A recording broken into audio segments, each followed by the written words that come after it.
আসসালামু আলাইকুম ওরহমতুল্লাহি ওবারাকাতুহু নাহমাদুহু ওয়া নুসাল্লি আলা রাসূলিহিল কারীম আম্মা বাদ। দর্শক মণ্ডলী, এনিগমা টিভির জুমাবারের এই সুন্দর আয়োজন ইসলামের আলোয় আপনাদেরকে স্বাগত জানাচ্ছি। আমি মুফতি আল আমিন খান। আজকে আমরা আলোচনা করতে চাই আল্লাহ সুবহানাহু ওয়া তাআলার কাছে দোয়া করার যে আদবগুলো আছে, কিভাবে দোয়া করতে হবে, কোন সময়ে দোয়া করতে হবে, এই বিষয়গুলো আমরা আজকে কথা বলবো ইনশাআল্লাহু তাআলা। দর্শক, দোয়া করা, আল্লাহ সুবহানাহু ওয়া তাআলার কাছে চাওয়া, এটি তিনি পছন্দ করেন।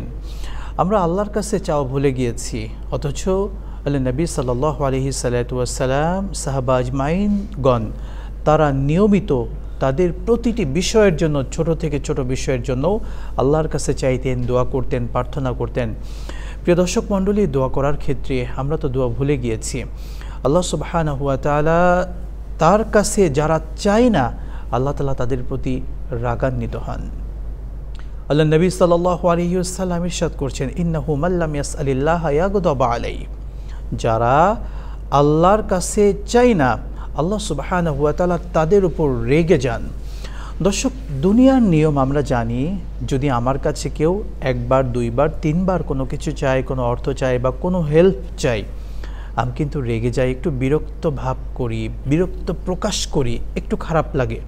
কিন্তু আল্লাহ সুবহানাহু ওয়া তাআলা এমন মহান রব, তার কাছে যদি আমি না চাই, আল্লাহকে যদি আমার কথাগুলো না বলি, তার কাছে যদি ক্ষমা না চাই, তিনি কিন্তু রাগান্বিত হন। এই জন্য মুসলিম হিসেবে, ইমানদার হিসেবে আমাদের উচিত আল্লাহ তাআলার কাছে চাওয়া। প্রিয় দর্শক মণ্ডলী, আল্লাহর কাছে কিভাবে চাইব? চাওয়ার অনেকগুলো পদ্ধতি আছে, চাওয়ার বেশ কিছু আদব আছে। সে আদবের অন্যতম একটি হচ্ছে, আমরা যখন দোয়া করব, দোয়ার সময় ইখলাসের সাথে দোয়া করতে হবে। দর্শক, ইখলাস শব্দটি খুবই সহজ। আমরা সূরা ইখলাস একটি পড়ি।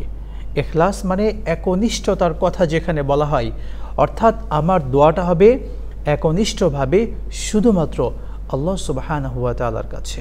মহান রব সূরাতুল মুমিন আয়াত নাম্বার 14 ইরশাদ করছেন, বিসমিল্লাহির রহমানির রহিম, ফাদউল্লাহ মুখলিসিনা লাহুদ্দিন। তোমরা আল্লাহর ইবাদত করো, তার কাছে চাও, তাকে ডাকো ইখলাসের সাথে।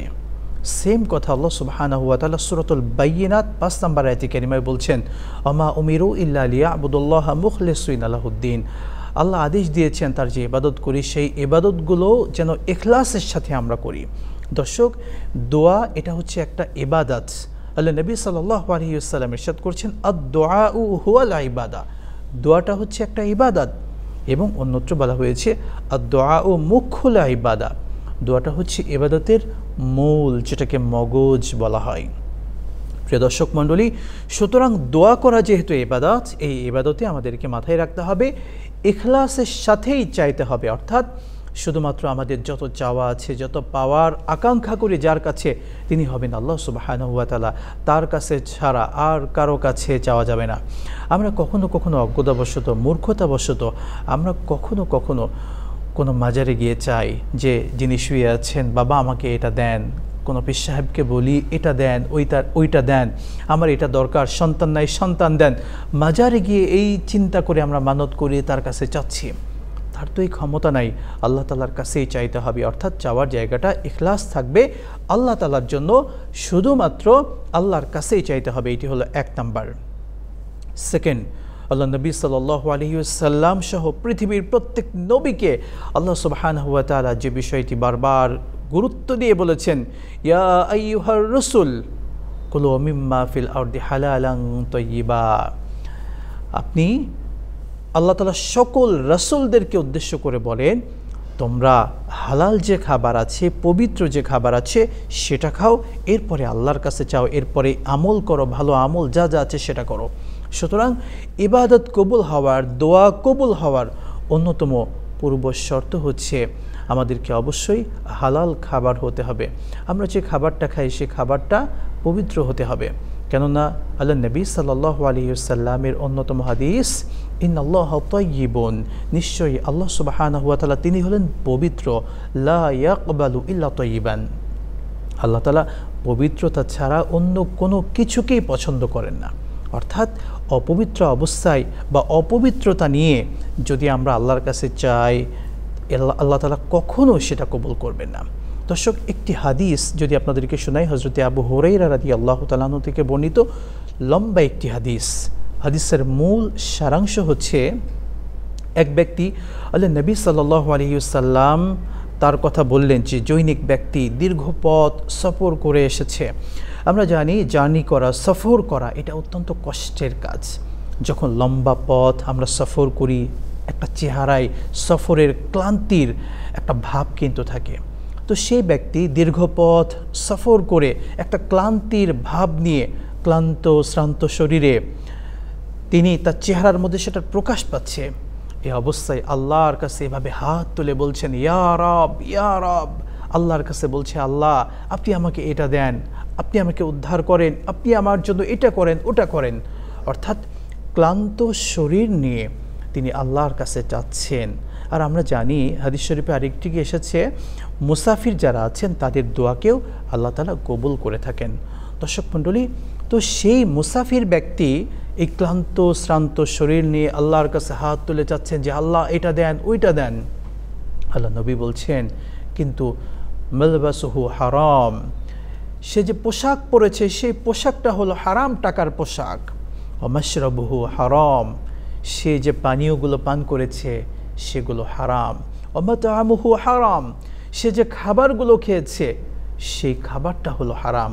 ওগুদিয়া বিল হারাম, এবং তার পুরো শরীরটা যে রক্তে মাংসে তৈরি হয়েছে সেটার সোর্স ছিল হারাম ইনকাম থেকে। তাহলে ফাআন্না ইউস্তাজাবু লাহ, আল্লাহ তাআলা কিভাবে তার দোয়া কবুল করবেন? আমরা তো আল্লাহর কাছে দোয়া করি, কেন দোয়া কবুল হয় না বুঝতে পেরেছেন? এই হাদিস এটি প্রমাণ করে। আমাদের খাবার যখন হালাল হয় না, আমাদের খাবার যখন হারাম মিশ্রিত হয়, হারাম অর্থের সেই অবৈধ পথে ইনকামের টাকা দিয়ে সেই খাবারটা হয়, সেটা আল্লাহর কাছে সেই শরীর নিয়ে, সেই হাত নিয়ে যদি যত দোয়া করি আল্লাহ তাআলা কবুল করবেন না। সুতরাং দোয়া কবুল হওয়ার অন্যতম আদব, অন্যতম শর্ত হচ্ছে আমার খাবারটা হতে হবে হালাল। প্রিয় দর্শক মণ্ডলী, এরপরে দোয়া কবুলের অন্যতম যে শর্ত আছে সেটা হচ্ছে আল্লাহর কাছে এই বিশ্বাস নিয়ে দোয়া করতে হবে, হুসনুল জন্নি বিল্লাহ, অর্থাৎ আল্লাহ আমার দোয়া কবুল করবেনই করবেন, এই বিশ্বাস থাকতে হবে, একেইন থাকতে হবে। আল্লাহ নবীর হাদিস এটি প্রমাণ করছে। আল্লাহ নবী সাল্লাল্লাহু আলাইহি ওয়াসাল্লাম ইরশাদ করছেন যে তোমরা উদউল্লাহ, আল্লাহর কাছে দোয়া করো, ওয়া আনতুম মুকিনুনা বিল ইজাবা, এই চিন্তা করে, এই ধারণা নিয়ে বা এই বিশ্বাস রেখে, এই ইয়াকিন রেখে যে আল্লাহ তোমার দোয়া কবুল করবেন করবেন করবেন, এই বিশ্বাস নিয়ে দোয়া করতে হবে।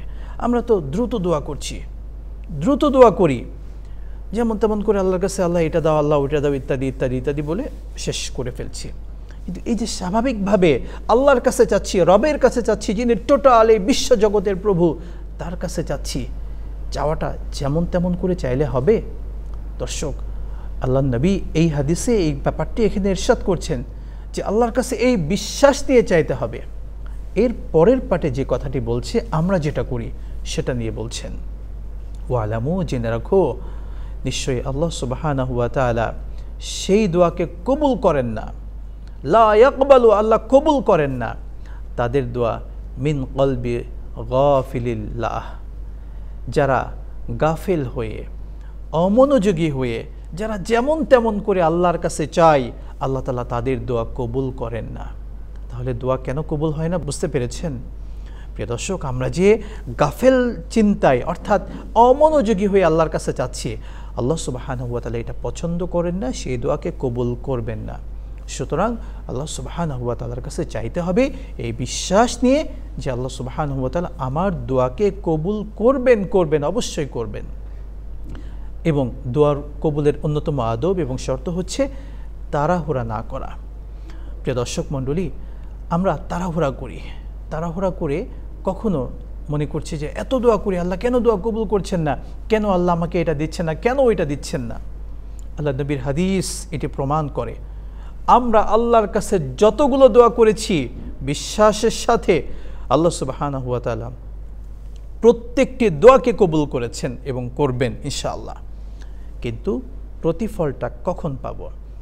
এই দোয়া কবুল হওয়ার পরে প্রতিফল যেটা, এটা আল্লাহ যদি কল্যাণ মনে করেন, যদি তিনি এটা ভাবেন বা তিনি যদি মনে করেন যে আমার জন্য এখন এটা তৎক্ষণাৎ কল্যাণকর, আল্লাহ এখন আমাকে দেবেন।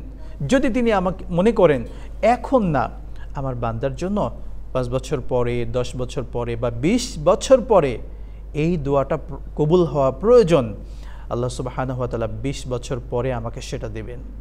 যদি মনে করেন যে না, দুনিয়াতে আমার বান্দার এটার প্রয়োজন নাই, পরকালে তার জন্য এটা কল্যাণকর হবে, আল্লাহ তাআলা পরকালে হলেও আমাকে সেটা দেবেন।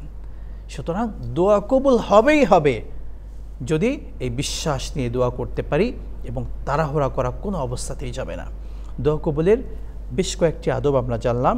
ইখলাসের সাথে দোয়া করতে হবে, আমার খাবারটা হালাল হতে হবে, এই বিশ্বাস নিয়ে দোয়া করতে হবে, আল্লাহ সুবহানাহু ওয়া তাআলা আমার দোয়া কবুল করবেনই করবেন, এবং অমনোযোগী হয়ে কোনো অবস্থাতেই দোয়া করা যাবে না। যদি এই ব্যাপারগুলো আমরা ফলো করি, এবং আরেকটি বিষয়, দোয়া করার ক্ষেত্রে আমরা যেটি করতে পারি, সিজদায় গিয়ে দোয়া করব। এবং আরেকটি সুন্দর সময় হচ্ছে, আমরা প্রত্যেকটি ভালো কাজ করলাম, করার পরে আল্লাহর কাছে দোয়া করব যে আল্লাহ আপনি আমাকে এটা দেন। সব সময় আমরা দোয়া করব, আল্লাহর কাছে চাইব, আল্লাহ চাইলেই খুশি হন।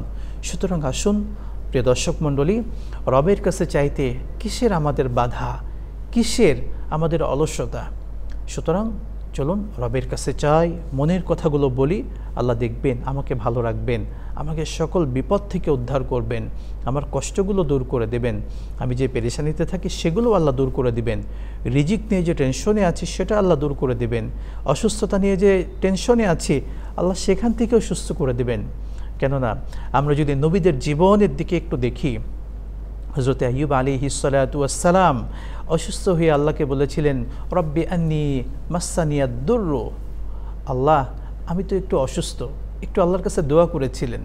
দোয়া করার পরে আল্লাহ সুবহানাহু ওয়া তাআলা আইয়ুব আলাইহিস সালাতু ওয়াস সালামকে একেবারে আগের মতো সুস্থ করে দিয়েছিলেন। সুবহানাল্লাহ।